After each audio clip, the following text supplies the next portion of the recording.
Yra nemaža tikimybė, kad kai kurių tėvų vaikai išauks iš darželinukų amžiaus greičiau, nei Vilniaus savivaldybė sukurs veikiančią elektroninę sistemą registracijai. Rašo klausytojas. Kas prašo, žinom, kad dabar čia yra skaudulys Vilniuje tarp jaunų tėvų. Taip, jau keletas dienų lyja, apsiniaukia, nemalonus oras. O mano vyras stovi prie lango, liūdnas, kartais ašarotas, žiūri į mane, stebi pro langą, pro stiklą. Jeigu taip toliau lis, teks jį leisti vidų. Geras. Moteris atėjo pas dietologą, jisai klausė, ar skaičiuojate, sakykite, kalorijas? Taip, sako, kas kart prieš miegą, kai neina užmigti. Dar vienas. Ar žinot, kad po daugelio metų archeologai po daugelio metų nuspręs, kad pas mus vis dėlto buvo globalinis atšilimas? Jie tiesiog kaip pavyzdį paims moteriškas kelnaitės ir palygins 21 amžiaus kelnaitės su 16.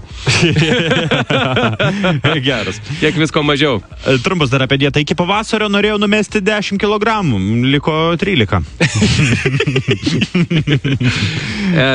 Vyras žmonai sako, mažytė, Vilmutė, sako, pažaidžiam gal vaidmenimis, kažkokią pasakaitę sužaidžiam.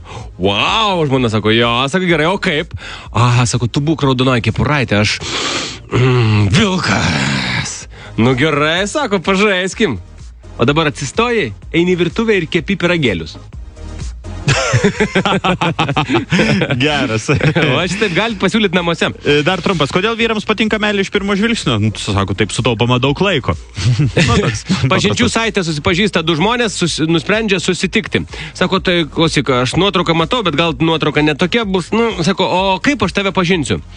Sako, mergina, aš būsiu taip, su juoda kepuraitė tokia, mėlynais džinsais, mano ūgis 1,72 m, svoris apie 58, batų dydis 38. O kaip tu būsi?